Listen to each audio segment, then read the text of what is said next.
धमकीचा विषय झाला.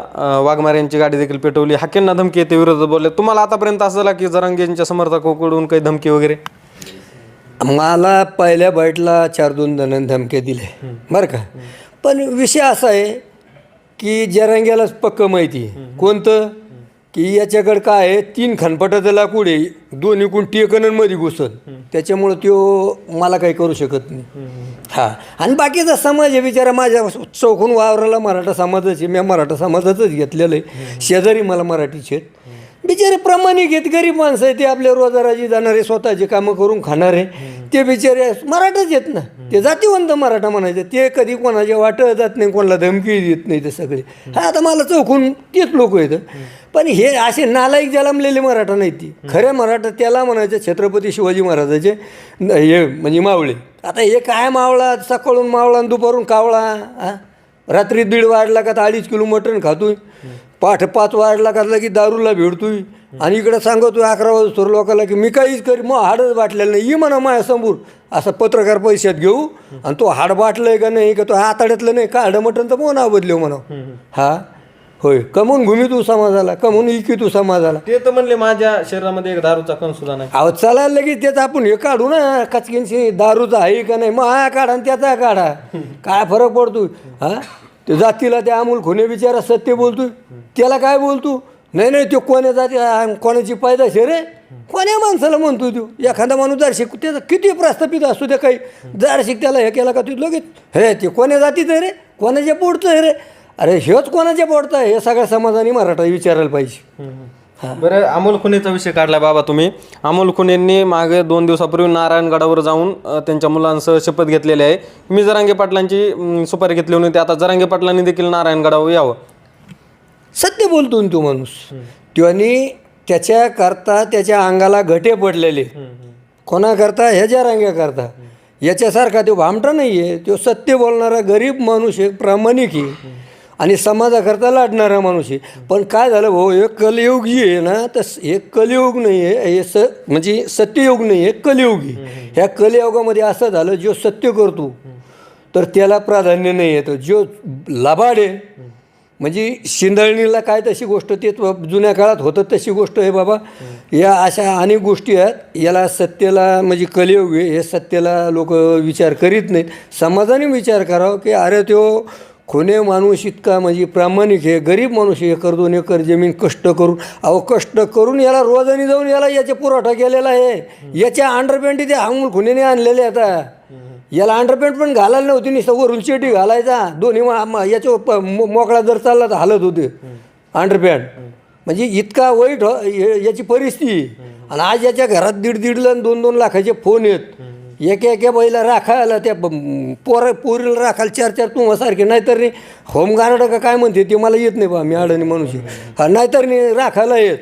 हा, अरे याचं म्हणजे आता याची परिस्थिती आम्हाला माहिती आहे राव. त्याच्या लेकराला तुम्हाला सांगतो, शेंबूड पुसायचं म्हणलं तर त्या खालची जागा असतो का त्याने पुसावं लागत होता, असा आद असते याच्या लेकराला. 1.5 लाखाचा मोबाईल आहे, पोरगं तर मध्ये दुसऱ्या देशाने झिंडत होतं म्हणले इमानाने.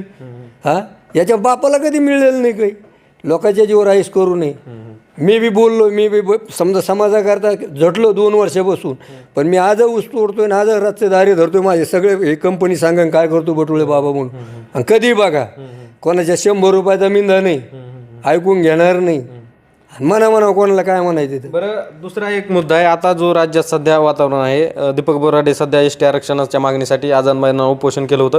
खरंच धनगर समाज कुठंतरी एसटी आरक्षणाच्या मार्गाने चाललाय का ओबीसीतून बाहेर पडतोय? ऐका, त्याला आरक्षण असल ते नक्की भेटावं, कायद्यात जे नियमात असन ते समाजाला ज्याच्या त्यांनी भेटलं ते योग्यशीर आहे, लेकराबाळाचे हित आहे. पण याच्यामध्ये हे आरक्षण भेटायकरता मला तरी वाटत नाही वा कोणी काही करीत असेल. माझं एकच मत आहे की स्वतःच्या पोळ्या भाजायकरता काहीतरी करण्यात चव नाही. हां, काय आहे की समाज कायद्याची कायदा आहे ना, कायदा काढलेला आहे ना. बाबासाहेब आंबेडकरनी एवढा जो कायदा सुविधा करून ठेवलेली ही कशाकरता केलेली आहे.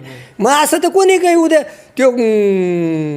तो इखे का काय तो नगरचा याचा हा राधाकृष्ण विखे मराठा समाजाचा काहीतरी तो केला ना म्हणले होय, सगळ्या याचा काही समितीचा अध्यक्ष का काय, मग तो तर लगेच उद्या जर कायदा नाही म्हणलं तर उद्या लगेच येईन का बीड जिल्हा तर आखे बीड लगेच ओबीसी मराठा ओबीसी, जालन्यामधले आखे मराठा ओबीसी.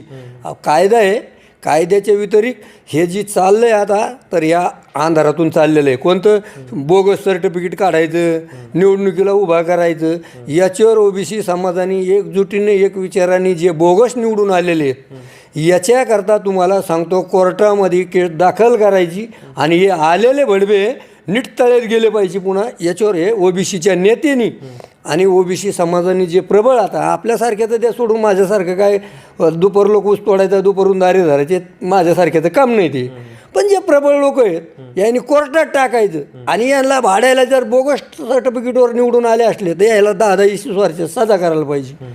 का की तुमचं एक छोटंसं घर कोणाचं तरी गरीबाचं आहे, त्या गरीबाच्या लेकराला काहीतरी मिळत असेल तर तुम्ही त्याचं उचलून खा लागले ना. दुसरा एक प्रश्न आहे, दीपक बोराडेंची आणि मनोज जरांगे पाटलांची जी मुंबईमध्ये भेट झाली, म्हणजेच धनगर आरक्षणाला त्यांनी आंदोलनाला भेट दिली होती, त्यावर हाकेंनी प्रतिक्रिया देताना म्हणले त्यांची भेटमध्ये बकऱ्यांच्या कळपात मनोज जरांगे सारखा लांडगा शिरल्यासारखं, त्याकडे कसं पाहताय? नाही बरोबर आहे ना, हाकेसाहेब जे बोलले ते चुकीचं नाही ना. कारण कसं आहे, माझा एकच म्हणण्याचा उद्देश आहे, मी पहिलं बोललो ना अजून पुन्हा बोलतो की बाबा ह्यो एवढा जे पाठिंबा धनगर समाजाला देतो आज, मग धनगर समाजाला पहिल्या सगळ्याच्या आधी महाराष्ट्रात नंबर 1ला लाकडं तर धनगर समाजाचे त्यांनी घातलेली आहेत. आणि तो काय म्हणतो मी धनगर समाजाला बोललो नाही आहे की नाही, हे तर तुम्ही आता पत्रकार आहे तुम्हाला सगळं ऐका माहिती होतं, मला तरी काही कळत नाही त्यातलं. मग सगळ्याच्या आधी त्यांनी काय केलं, त्या धनगर समाजावरच लाकडं घातली. आणि आज त्या धनगर समाज फक्त याच्यात काय करायचं, हाके मागल्या 4 बोराड्या मागं आले पाहिजे, बोराड्या मागं आले म्हणजे मग बोराड्याला आम्ही हँडल करू. म्हणजे मग आमचं ते काल बोलतानाच बोललाय ना की बाबा काय धनगर मागासवर्गीय मुस्लिम असले काय टापून भाषा, अरे तो भाषा कायला सांगतो म्हणा, लोकांना सगळं ओळखीलं तो काय तर बिचारे त्याच्या लेकरा बाळाच्या प्रश्नाकरता मुंबईला आलेले, ते काही कोणाच्या आशाने किंवा त्याला मतदान करायचं ना आम्ही एक यायचं ह्या आशाने धनगर समाज मुंबईला गेलेला नाही. एक त्याचं जे नियमात आहे त्याची ती याच्या नियमाच्या जी मागणी आहे ती मागणी मागायला गेलेले आहेत. ते असं काही नाही की बाबा मग जरांगे आला म्हणून लगेच त्याच्या मागास उद्या अंडरपॅन्टीन चिट्या घातल्या का पळाले माहीत यालाच मतदान करायचं. अरे तू सोडून बोल म्हणा, नाही तर तू तरी म्हणा फुल्ली करून तो 10 लोकांची दाखव, नाही तर आमची तरी दाखवतो 10 लोकांची. लबाड येते पक्क भामटे. हा नक्कीच मंडळी, आपण ज्यांचे संवाद साधला ते बटुळे बाबा होते. अनेक प्रश्न घेऊन त्यांच्यासोबत संवाद साधलेला आहे, त्यावर मनोज जरांगे पाटलांची आणि बोराडेंची भेट असेल, त्याचबरोबर लक्ष्मण हाकेला आलेली धमकी, नवनाथ वाघमारे यांची जाडलेली गाळी आणि इतर देखील ओबीसी समाजासाठी जे लढणारे नेते आहेत त्यांना कशा प्रकारे टार्गेट केलं जातं यावर देखील बटुळे बाबा बोललेले आहेत. coverage.com मध्ये मी इथंच थांबतोय. धन्यवाद.